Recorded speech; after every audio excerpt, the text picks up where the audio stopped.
ಕರ್ನಾಟಕದ ದಕ್ಷಿಣ ಭಾಗದಲ್ಲಿರುವ ತುಮಕೂರು, ರಾಜ್ಯದ ಪ್ರಮುಖ ಕೈಗಾರಿಕಾ ಮತ್ತು ಶೈಕ್ಷಣಿಕ ಕೇಂದ್ರಗಳಲ್ಲಿ ಒಂದಾಗಿದೆ.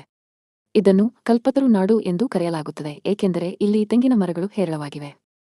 ತುಮಕೂರು ನಗರವು ಅನೇಕ ಶಿಕ್ಷಣ ಸಂಸ್ಥೆಗಳನ್ನು ಹೊಂದಿದ್ದು, ಇದನ್ನು ವಿದ್ಯಾಕಾಶಿ ಎಂದು ಗುರುತಿಸಲ್ಪಟ್ಟಿದೆ. ಇಲ್ಲಿನ ಸಿದ್ಧಗಂಗಾ ಮಠ ವಿಶ್ವಪ್ರಸಿದ್ಧವಾಗಿದೆ. ಡಾ. ಶ್ರೀ ಶಿವಕುಮಾರ ಸ್ವಾಮೀಜಿಯವರು ಸ್ಥಾಪಿಸಿದ ಈ ಮಠವು ಸಾವಿರಾರು ಮಕ್ಕಳಿಗೆ ಉಚಿತ ಶಿಕ್ಷಣ ಮತ್ತು ಅನ್ನದಾಸೋಹವನ್ನು ನೀಡುತ್ತಿದೆ.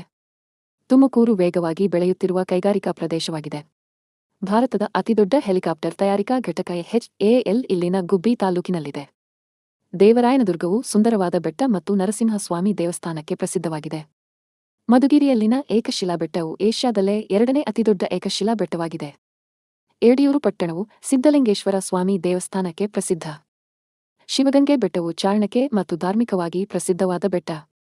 ತುಮಕೂರಿನ ಶಿರಾ ಮತ್ತು ತಿಪಟೂರು ಭಾಗದ ತೆಂಗಿನಕಾಯಿ ಇಡೀ ದೇಶದಲ್ಲೇ ಪ್ರಸಿದ್ಧವಾಗಿದೆ.